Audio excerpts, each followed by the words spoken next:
How to fix your GCash kung nakikita mo yung error na katulad nito, your account is on hold.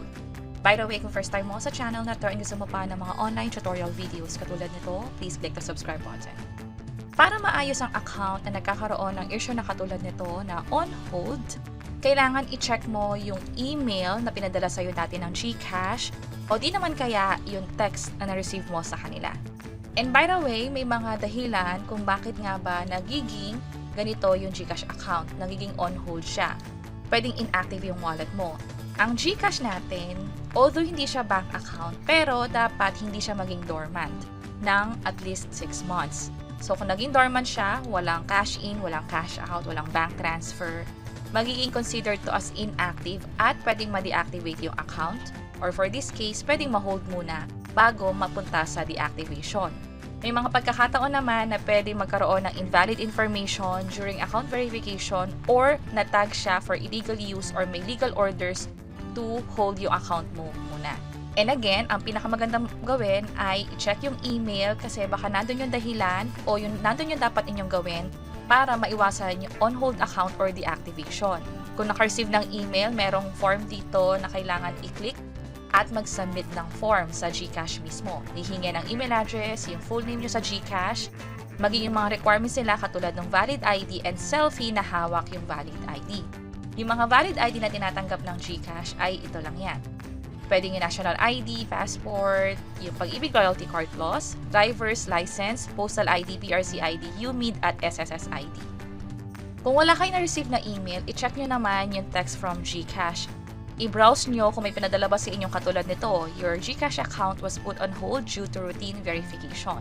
Possible may mga pinapasubmit sa inyong mga requirements or pwede ipa-fully verify ulit yung account ninyo with this additional documents katulad ng picture ng valid ID. Sa isang papel, kailangan pumirma doon, mas maganda kung 3 beses at isasubmit din iyon. Or di naman kaya, proof of billing or proof of income. That's why, mas maganda na i-double check nyo yung mga notification sa inyo ng GCash in the past, kung sakali nagkaroon na nga kayo ng error na katulad nito. Posibleng ganito yung text, or di naman kaya may notification na katulad nito. Lastly, paano naman kung walang email na natanggap, walang text na natanggap, or baka meron naman yun nga lang na-delete na? Kapag ganyan, mas maganda na mag-reach out na sa GCash.